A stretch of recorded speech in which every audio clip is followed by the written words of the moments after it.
ഇവിടെ നിങ്ങൾക്കൊരു വീടിൻ്റെ ഫൗണ്ടേഷൻ കാണാം.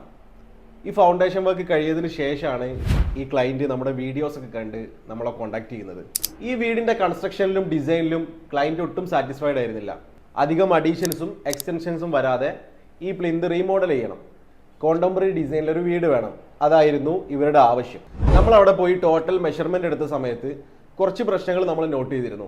സൺലൈറ്റ്, ക്രോസ് വെന്റിലേഷൻ, സ്പേസ് അല്ലാത്ത കുറച്ച് ഏരിയകൾ, പ്രൈവസി, അങ്ങനെ തുടങ്ങി കുറച്ച് പ്രശ്നങ്ങൾ ഉണ്ടായിരുന്നു. ഓൾറെഡി ഫൗണ്ടേഷന്റെ വർക്ക് കഴിഞ്ഞതുകൊണ്ട് തന്നെ പൊളിക്കുകയോ കൂട്ടിച്ചേർക്കുകയോ ചെയ്യാതെ റീമോഡൽ ചെയ്യുക എന്നുള്ളത് ചലഞ്ചിങ് ആയിരുന്നു.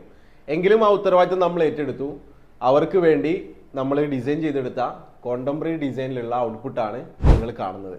ഈ 4 BHK വീടിന്റെ ടോട്ടൽ ഏരിയ വരുന്നത് 2713 സ്ക്വയർ ഫീറ്റ് ആണ്.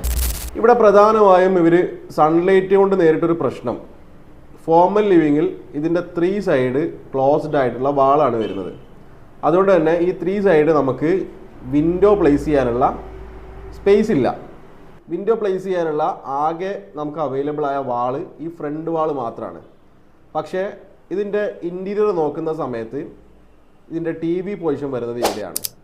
അതുകൊണ്ട് തന്നെ വീതി കൂടിയ അല്ലെങ്കിൽ സെൻട്രലൈസ്ഡ് ആയ വിൻഡോ പ്ലേസ് ചെയ്യുക എന്നുള്ളത് ചലഞ്ചിങ് ആണ്.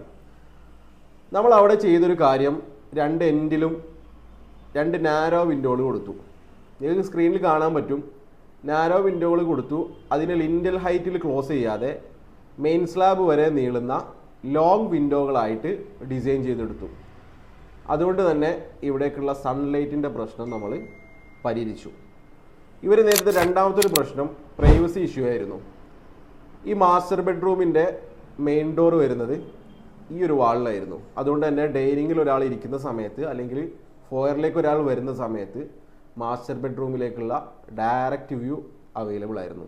അത് നമ്മൾ ക്ലോസ് ചെയ്ത് ഇവിടേക്ക് ഡോറ് ചെയ്തെടുത്തു.